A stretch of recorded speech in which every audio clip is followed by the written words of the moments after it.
Genesis chapter 31. Jacob heard that Laban's sons were saying, "Jacob has taken everything our father owned and has gained all this wealth from what belonged to our father." And Jacob noticed that Laban's attitude toward him was not what it had been. Then the Lord said to Jacob, "Go back to the land of your fathers and to your relatives, and I will be with you." So Jacob sent word to Rachel and Leah to come out to the fields where his flocks were.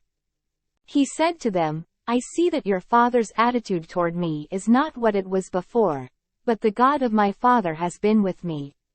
You know that I've worked for your father with all my strength. Yet your father has cheated me by changing my wages 10 times. However, God has not allowed him to harm me. If he said, 'The speckled ones will be your wages,' then all the flocks gave birth to speckled young.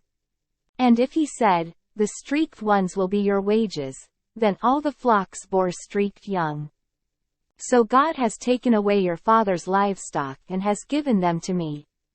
In breeding season one once had a dream in which I looked up and saw that the male goats mating with the flock were streaked, speckled or spotted. The angel of God said to me in the dream, 'Jacob.' I answered, 'Here I am.' And he said, 'Look up and see that all the male goats mating with the flock are streaked, speckled or spotted. For I have seen all that Laban has been doing to you. I am the God of Bethel, where you anointed a pillar and where you made a vow to me. Now leave this land at once and go back to your native land.' Then Rachel and Leah replied, 'Do we still have any share in the inheritance of our father's estate? Does he not regard us as foreigners? Not only has he sold us, but he has used up what was paid for us. Surely all the wealth that God took away from our father belongs to us and our children. So do whatever God has told you.' Then Jacob put his children and his wives on camels. And he drove all his livestock ahead of him, along with all the goods he had accumulated in Padan Aram, to go to his father Isaac in the land of Canaan. When Laban had gone to shear his sheep, Rachel stole her father's household gods. Moreover, Jacob deceived Laban the Aramean by not telling him he was running away. So he fled with all he had, and crossing the river, he headed for the hill country of Gilead. On the third day Laban was told that Jacob had fled. Taking his relatives with him, he pursued Jacob for 7 days and caught up with him in the hill country of Gilead. Then God came to Laban the Aramean in a dream at night and said to him, 'Be careful not to say anything to Jacob, either good or bad.' Jacob had pitched his tent in the hill country of Gilead when Laban overtook him, and Laban and his relatives camped there too. Then Laban said to Jacob, 'What have you done? You've deceived me, and you've carried off my daughters like captives in war. Why did you run off secretly and deceive me? Why didn't you tell me, so I could send you away with joy and singing to the music of tambourines and harps? You didn't even let me kiss my grandchildren and my daughters goodbye. You have done a foolish thing. I have the power to harm you, but last night the God of your father said to me, "Be careful not to say anything to Jacob, either good or bad." Now you have gone off because you long to return to your father's house. But why did you steal my gods?' Jacob answered Laban, 'I was afraid, because I thought you would take your daughters away from me by force. But if you find anyone who has your gods, he shall not live. In the presence of our relatives, see for yourself whether there is anything of yours here with me, and if so, take it.' Now Jacob did not know that Rachel had stolen the gods.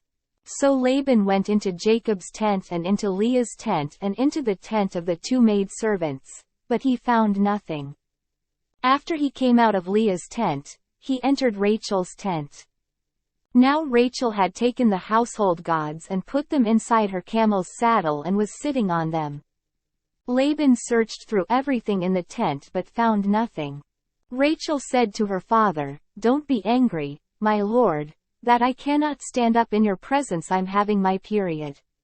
So he searched but could not find the household gods.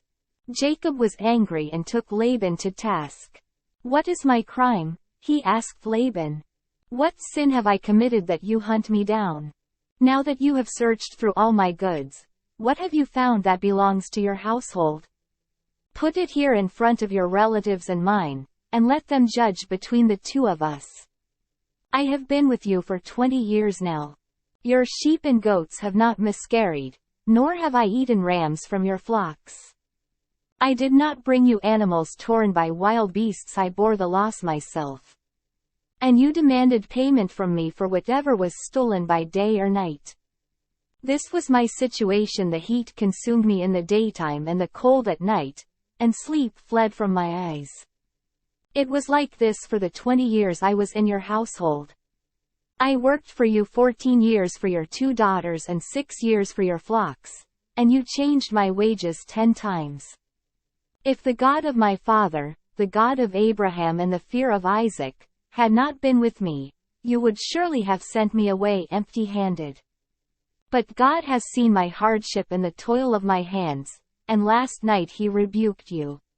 Laban answered Jacob, "The women are my daughters, the children are my children, and the flocks are my flocks.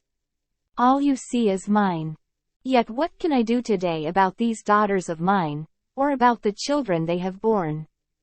Come now, let's make a covenant, you and I, and let it serve as a witness between us."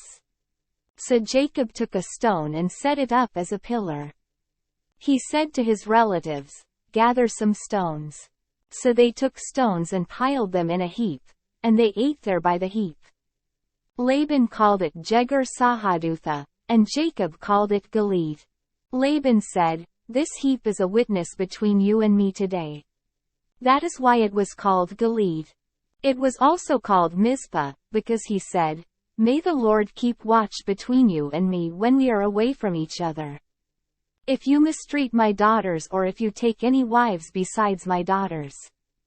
Even though no one is with us, remember that God is a witness between you and me." Laban also said to Jacob, "Here is this heap, and here is this pillar I have set up between you and me. This heap is a witness, and this pillar is a witness. That I will not go past this heap to your side to harm you, and that you will not go past this heap and pillar to my side to harm me. May the God of Abraham and the God of Nahor, the God of their father, judge between us." So Jacob took an oath in the name of the fear of his father Isaac. He offered a sacrifice there in the hill country and invited his relatives to a meal.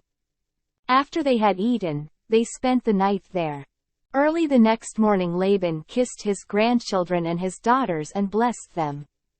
Then he left and returned home.